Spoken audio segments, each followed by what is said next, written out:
Hello, everyone. My name is Allie Virtue, and welcome to the Pre-Diet Podcast. This week is a solo episode, and I'm really excited for today's topic. So the main topic, we're going to talk about how do you determine if you are hungry, if it's boredom, what if you have excessive hunger, and how to solve it. So that's going to be a really interesting one, but I'm also going to add in a little bit of life updates, a new segment called Motivational Minute, or something along those lines, still workshopping it. But I find these little nuggets from getting or having the privilege to talk to these amazing clients that I get to work with each week, and new analogies come up, something clicks for someone, and I would like to share those analogies and kind of frameworks, mindset shifts with you guys. So that is going to be at the end of the podcast. Make sure you listen all the way.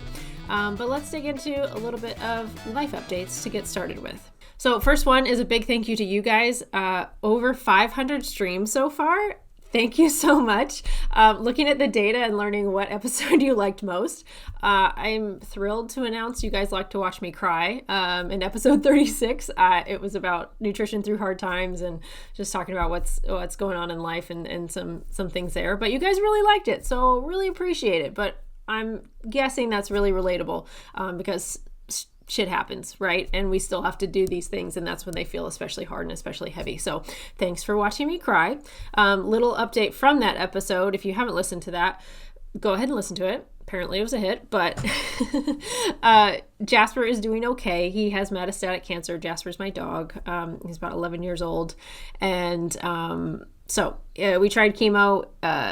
He didn't really tolerate it. He tolerated it kind of for like about 2 weeks. And just before the 2-week mark, he really wasn't having a good time. So we stopped that. We're just going to enjoy our time together. Business has slowed down a little bit, and I think I'm okay with it. I think it's a little bit of the universe saying like, hey, this is going on right now. So learning to cope with that and kind of coming to terms with it instead of necessarily taking everything on in the heaviest way possible. So learning through this experience as always. I'm still taking a couple clients, enrolled a couple this week, and I'm really excited to get started with them. Always taking new people in the group program. That is really, it's easier for me to run, but I get to show up for people in a group setting, and they can book calls if they need to. But I do want to read, and I'll put this, hopefully Chris can put it on the screen here too if you're watching on YouTube, a message from Sue, who's absolutely crushing it. And she is in the group or community program. It's called Become a Healthier You. And this is because that's what I want for you. I don't want a 30-day shred. I want you to become a healthier version of you. So she says, "Hi, Allie, hope all is well with you and your family. I wanted to touch base. After a full month of living a healthier me version, all is good. I'm working on portion control, eating protein, plants first. I'm finding that I'm not hungry for 3 to 4 hours after I eliminated oatmeal from my breakfast. Major game changer. And what she's eating instead is what we discussed. We kind of workshopped some meal ideas. So like Greek yogurt, berries or banana, almond butter, flax seeds, big fiber increase there, big protein increase there for her. Many times I don't even finish the bowl and I end up having it for a snack in the afternoon. What a blessing." Absolutely.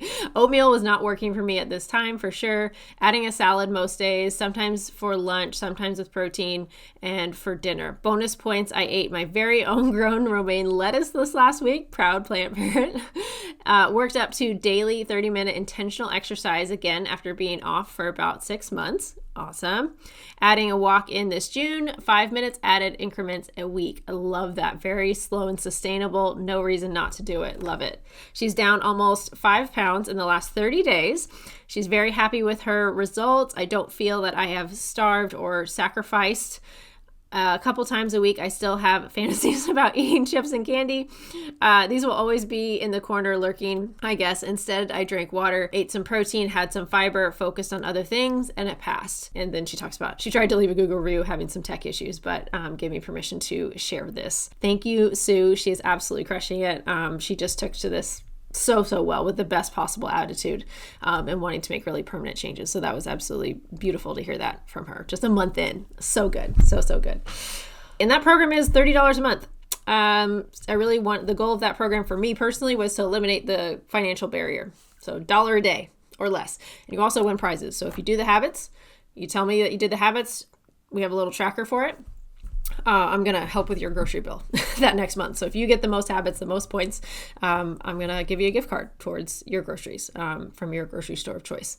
And I'm actually hoping to get that sponsored so I can increase the amount of grocery money for you guys. So make sure you check that program out on my website, parksidenutrition.com/ healthier you. Not that I feel like I should have to be like full glam or anything to show up just like anybody else. I feel like today I had to really convince myself to get this done. I feel like I have a long list of excuses of, I should have scheduled a guest. I don't want to do, or maybe that people don't want to hear a solo episode from me. I have allergies. I didn't have time to put my makeup on. I should have probably taken a shower. Plenty of not perfect things. This is not the perfect picture that I have in mind when I think of putting out a podcast to the world and to my audience. It's not necessarily 100% the brand that I would like, but also this is real. And I recognize that me and how I want to present myself on brand or whatever, the idea I have in my head, it's a preference and it's not a rule. And I need to come to terms with that. It's a preference, not a rule. I shouldn't put those barriers up because then I won't get as much stuff done.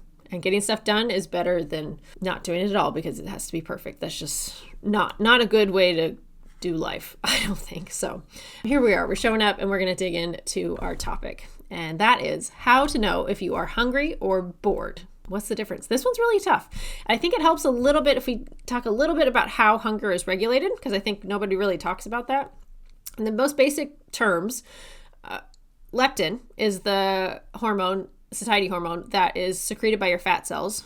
So in theory, the more fat mass you have, the higher leptin levels or the higher satiety levels. There are some other ways that this can get dysregulated, so not necessarily like what we see in the real world. And then ghrelin, the other hormone, is your hunger hormone. So these two kind of balance. This is also where when we lose fat mass, our satiety hormone decreases. And this is where your increase in appetite comes from. After you lose weight, you lose fat mass, your leptin levels go down, your satiety goes down. But there's lots of ways that we can combat this. So that's a little bit about how your hunger gets balanced. But it's also really important to know these two hormones get really dysregulated with stress and with lack of sleep. And lack of sleep is a very effective form of stress, right? So this is really, really crucial. If you think you're doing all the things food-wise and you're not sleeping enough and you're really stressed out, these can still get dysregulated and make it really tough for you to be successful. So I really like to ask questions first, I guess, when I'm working with a client, when a client has questions. I also, if you're listening to this, I don't know your situation. I don't have all of your information. So if we can talk about the questions that you can ask yourself and you can take those answers and kind of coach yourself, I find that's pretty helpful. So my first question is, what's the root cause? Does it feel like it's hunger? Does it feel like it's boredom? What's the root of this? Is there a feeling underneath? Is it a superficial feeling? Is it a deep feeling?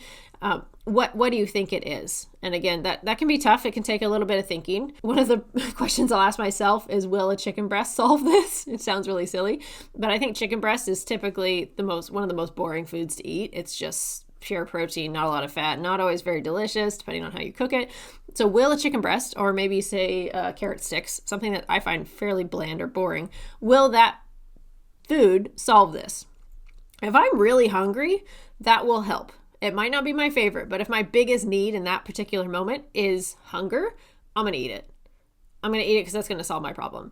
If I'm feeling a little bit hungry, but mostly sad, mostly frustrated, insert whatever emotion, anxiety, depressed, lonely, whichever it is, chicken breast really isn't going to solve it.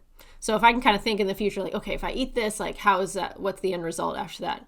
I would have just gnawed on a chicken breast and I'm still sad, lonely, and depressed. Like, okay, well then it's probably not food. It's probably another feeling and then I can start to make moves of like, okay, if it's not hunger, what else can I do to help resolve this feeling? That's really helpful to try to get to the root of it. I also like to do a little diet audit for the day. What have I eaten today? It might be legitimate hunger or legitimate need for nutrition by my body. So if I think back, so I feel like these instances happen a lot between meals. So like say 10 a.m., you've had breakfast, not quite lunchtime, or it's 3 p.m., you've had lunch, not quite dinner time, and you get real snacky, right? I do a little, okay, what did I have the previous meal? Did I sleep well? If this is breakfast time, so maybe I didn't sleep well, and my hunger is just higher because of that, and my breakfast just didn't quite, fill my need like it normally does. So that could be a thing.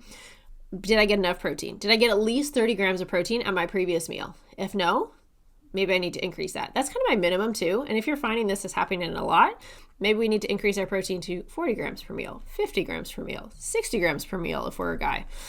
Honestly, ladies could probably maybe eat that much as well. But Yes, it depends on your overall need for the day, but also at least 30 grams per meal of protein is a good place to start. So that's where I would start first. The next thing I would think of is how much fiber did I get? Most Americans are not getting enough fiber. Modern civilization, really, not just Americans, are not getting enough fiber. Most people are probably getting around 10 to 14 grams of fiber, when in reality we would do much better from 30, 35, 40, 45 grams of fiber per day.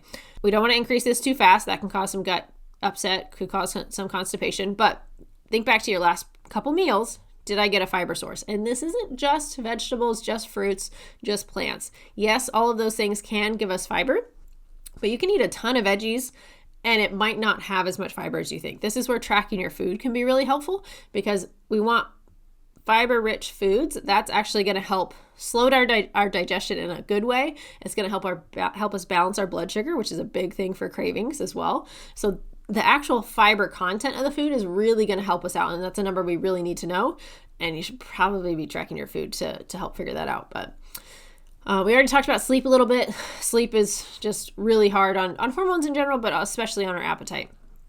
Stressed out, if it's stress feels like the root cause, what is it about? What can I do? What are some better coping strategies? This is really where a therapist or a counselor can come into play to help you find those healthy coping mechanisms. For some of us, it's going to be exercise, but also we can take that to an extreme as well, just like any other generally healthy habit.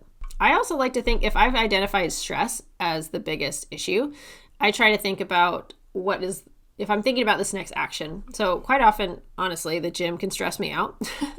Trying to fit it in the morning can feel stressful. So sometimes I will think about, okay, me in an hour and a half's time, will I feel less stressed having gone to the gym, or less stressed having gotten ahead of my day and gotten my to-dos done? Sometimes the answer is actually saying no to the gym. That's a legitimate thing. Usually that next day, the gym goes up a priority notch. I need to get my stuff together so I can make it to the gym. So every other day, I'm making sure that gym or movement or exercise actually happens. So that's how I find. Some people hate the word balance, harmony amongst those things. I'm not going to always skip the gym. I'm not going to do it 2 days in a row, or insert whatever exercise or movement plan you want there. And lastly, just to circle back, my favorite question is really like, will food solve this? If I am deathly hungry, food will solve it. Even if it's not the most ideal food, but if I'm truly feeling stressed and lonely and some other type of feeling, food will not solve it. And that takes a while sometimes to like really sit with that and lean into that discomfort of like, I'm feeling very uncomfortable, very stressed, very sad, whichever, and food will not solve this. I'm actually really proud of myself in that sense. If you guys know, I struggled with binge eating in grad school because stress was really high. My dad had just passed away, like lots of life changes. And I definitely lent on food. I ate so much food and it was really healthy. And I didn't necessarily have a big weight problem. I was 30 pounds heavier than I am now, but it wasn't like as glaring or obvious thing. I hit it quite well, to brag. And now I'm really proud of myself. Like, that has not really been a temptation, because that's one of the first things I think of is food will not solve this. Me eating copious amounts of food will not solve my dog's cancer. It won't make other life things easier. It's just not going to help. As uncomfortable that is, it is helpful. Because again, if I kind of look into the future of like, okay, in an hour, if I'm going to lean into this German chocolate cake to help me feel better, it won't really make me feel better. Especially if I eat too much, I'll feel worse. And then I'll have that guilt and that shame. And I know that how that story plays out from, previous bad decisions. And I don't need to look at it with any guilt or shame. I've learned a lot from that. And if you're still struggling with this in your life, like, please reach out for help. I didn't. I found tools to work with, but I wish I had reached out for help sooner. And I probably would have gotten a lot better results quicker with the help of others. Kind of just bootstrapped it myself. So definitely reach out for help if you're struggling with this. All right, let's talk about solutions. So what can you do about excessive hunger? So we've talked about how you figure out if it's boredom or if it's actual hunger, but what if you just have a high appetite and you are trying to maybe lose a little bit of weight, work on your health habits, eat better in general, whatever that means for you? What if your hunger is just high? What do you do? First thing on my list is tracking your food. Say it with me. Tracking my food is a good thing. It's not restrictive. It's information. If you have information, you can make a change. You have that data to work with. We don't need to have feelings. It's just tracking our food, seeing what your bank account says, basically, right? The next thing is, do I need to eat more protein? Probably. So at least 0.8 grams per pound of body weight is a good place to start. increase. Absolutely can increase, probably up to 1.5 grams per pound of relatively healthy body weight. So if you have more than 40 pounds to lose, let's go off of a lower body weight number. It's hard to eat too much protein. It's not a challenge. It's hard to eat too much protein. So increasing your protein, start with that per meal chunk. Like we said, at least 30 grams of protein per meal. That's a great place to start. Increase from there. If you want to find your overall total for the day, that's great too. And then fiber is next. Fiber. So I would love everybody to be about at least 35 grams of fiber per day, if not a little bit more if you're a larger human. The typical RDA recommendation is 14 grams of fiber per 1,000 calories that you consume. So 28 grams if you're consuming 2,000 calories a day. I think that's pretty bare minimum. I don't love that, so I would like to increase that. If we break that down per meal, that is at least 8 grams, ideally 10 grams up to 15 grams of fiber per meal. That's a lot. So if we're to like play with our food apps and the kind of, it's called macro Tetris, but like put our protein in first. What is the protein I'm going to have for breakfast, lunch, dinner, maybe a snack if I need to.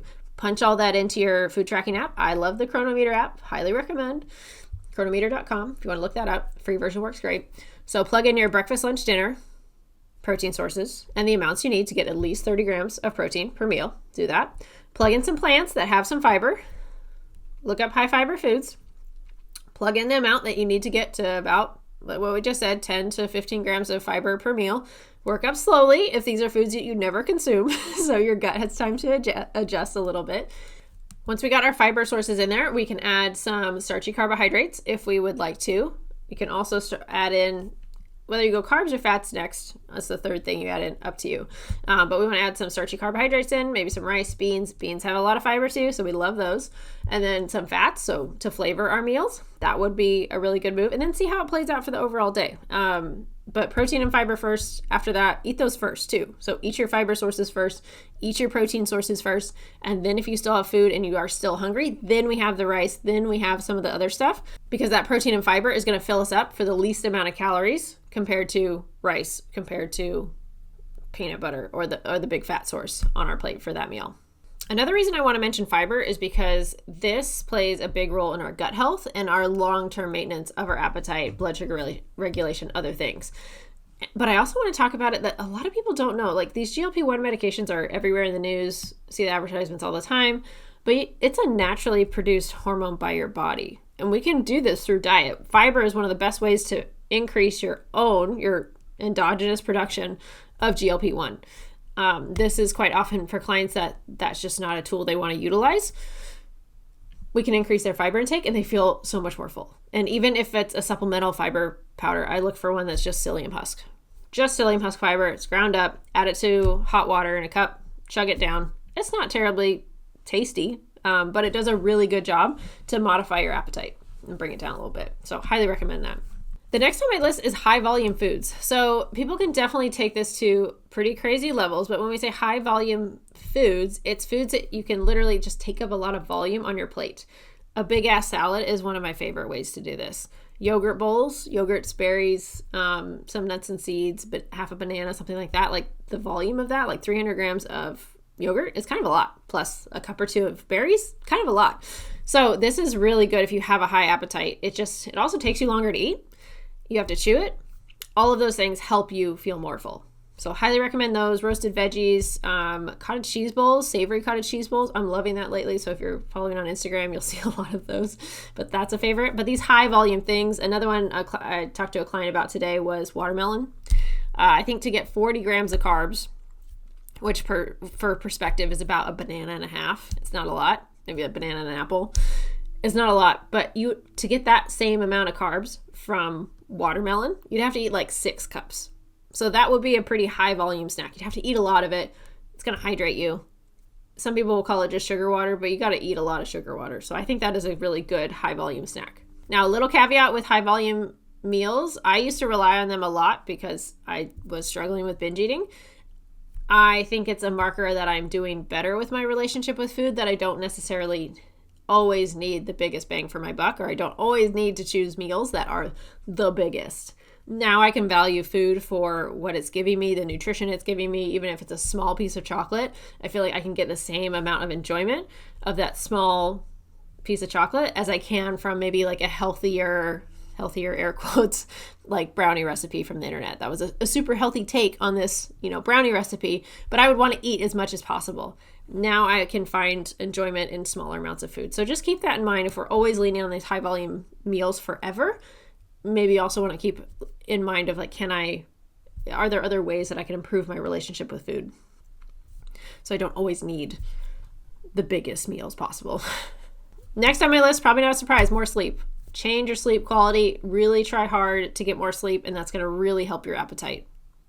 Next is better stress management. Again, talking with a counselor can be really good. And the next thing on my list is therapy as well. I find that so often is really helpful for clients if they're doing the things, if they quote know what to do, and they're even doing the things, or if they're having trouble executing the things, sometimes a therapist can be really, really helpful to help them deal with those other emotional aspects to make the things happen. Next on my list is getting blood work. So I'm actually going to put this list in the captions because there's like 11 plus things on this list of how you can combat excessive hunger. But blood work is one. So checking for nutrient status, vitamins, minerals, vitamin D, other things to just make sure that your body is legitimately like nourished as much as possible, because sometimes food cravings can crop up as mineral deficiencies and things like that. So just making sure that your health is good. It's never a bad idea to get a baseline or snapshot in time of I'm feeling like this and my blood work looks like this. And quite often that can help us make the necessary nutrition changes because you saw what your blood work was and maybe it's leaning in a direction you don't like. And that can be some extra motivation and incentive to make sure that we're eating relatively well. Number 9 is add more movement in. I find this very, very, very helpful when I'm feeling particularly stressed and I'm like, oh, maybe I need a snacky snack.